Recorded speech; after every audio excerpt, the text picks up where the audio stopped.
Good morning, man. I'm coming to you with Tarver's Take, man. It's the recap of the big fight that took place in Philadelphia this past weekend.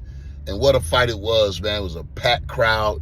It's been years since they had a big fight like that in Philly, man. And Jaron Ennis, he performed, bruh. With all that pressure, hometown, everything, he performed with everyone doing the comparisons to the Crawford fight with Avanesyan. He performed, bruh, and I commentated the Crawford fight, bruh. And when I tell you that sitting ringside for that fight and then witnessing Ennis fight, bruh, a lot of comparables, a lot of comparables. I think both of these fighters, bruh, are right on the same frequency. You know what I mean? When you look at their ability. They have a lot of identical things that they both do very well. I mean, when you look at the style, the grace in which they done the ring, man, and I think when I look at both fighters and what they bring to the table, I have to say that experience, just being at that top a little bit longer, having that big fight experience, and then with his seasoning, his age. You know what I mean? A lot of people looking at 37, man, but, man, Crawford is kept well, bruh. Crawford is kept well, hasn't taken a lot of punishment, and he's done it the right way, man. And you feel me? I think he, when you look at his prime, he could be in his prime right now, but he's going to extend his prime because of the way he's taken care of himself over the years, the way he's committed to the game, and the way he go about his business. You feel me? Guy's never out of shape. He never blows up. He don't live that clubbing life, that street life. So, that's what separates, you feel me, champions from the greats. You feel me? It's how they go about their business on a day-to-day basis, man. And I think when you look at Crawford, he's been locked in for a long, long time. So, it's a way of life for him. It's a way of life for him, man. When I see any of those welterweights, and I'm talking about welterweights going against him, there's only one. It's Ennis. It's the only guy that's on that level. You feel me? Now, we got to know, between both of these guys, who's going to push that needle? Who's going to rise to the occasion? And this is the type of fight we find that out in. You feel me? But as it sits right now, looking at both fighters face the same caliber fighter, they both had I think a A+ performance. You feel me? A+ performance on both guys' part. Now, will we see this fight? That depends on Crawford. But what Ennis did was keep that fight alive. You feel me? He kept that fight alive because he showed and proved that if he's not the best, he's the second best welterweight in the world. The only way we're going to prove that is these two great fighters fight. But Crawford has options. We know Crawford has did it for a long time without the fanfare.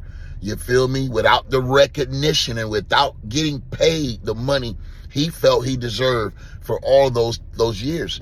So, of course, when you fight your way to this position, every move got to be a chess move.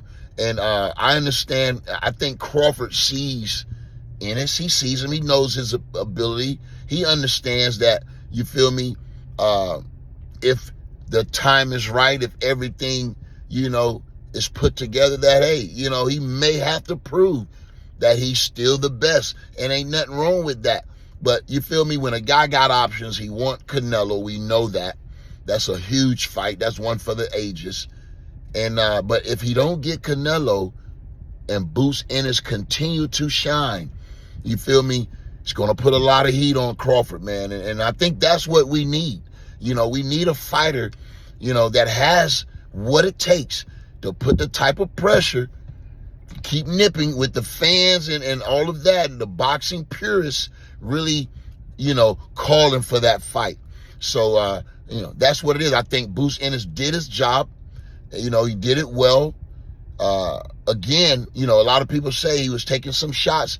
Yes, he was taking some shots. And the difference from the shots he took and the shots Crawford took, Crawford didn't get surprised by anything. He got caught because, you know, Avanesyan, you know, shot something off in there. You know, he just, you know, he put it off in there. And a lot of times you got to open these guys up by giving these guys some opportunities.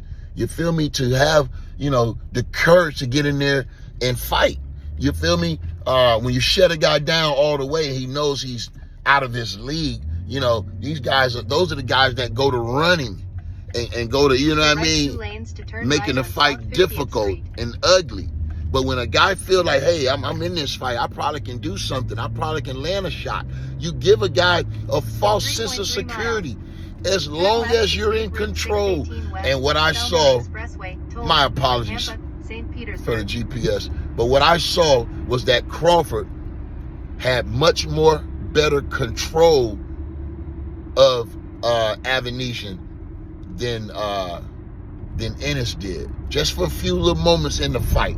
You feel me? I think Ennis showed that, hey, he was home, he was excited, and he probably got a little distracted in the fight, where a lot of times we saw him looking and observing the bystanders out in the audience, and a couple times he got caught with some shots while he was doing that. You know, that shows a little bit of inexperience, but not to the point where it cost him. But that's what I saw in the fight that I think Ennis is going to have to tighten up on, his mental approach. He's going to have to be able to stay locked in, focus for every second of the fight when you're dealing with a guy like Terrence Crawford, man. And I think that's the difference. But we'll see, man. Everyone has an opportunity to get better, including a guy like Crawford, including a guy like Ennis. This is what these guys need to understand, man. Every training camp is a training camp for you to improve, get better on your skill set, your technique, or whatever it is that you feel like you need to be working on. We always learning in boxing, bro. It's never over. And sometimes you just need that one guy in there, that one person that can get it done, and that's inspire and motivate at this level. At this level, you understand? These guys still got to be motivated, bruh, and inspired. And when that fire is dim, that's when you need to bring in a guy, a fixer. You feel me? A guy to make sure that you're on your frequency, the frequency that you need to be on, bruh. And you know, it's very few, rare master trainers, bruh, that can come in and move that needle every time, bruh. You need that every time. There you have it. You've been listening to Tarver's Take, man. If you haven't gone over to YouTube, please do so. My YouTube channel, Tarver's Take, the most informative take in boxing. Just remember where you heard it first. Until the next time, stay tapped in, and I'll talk to you then.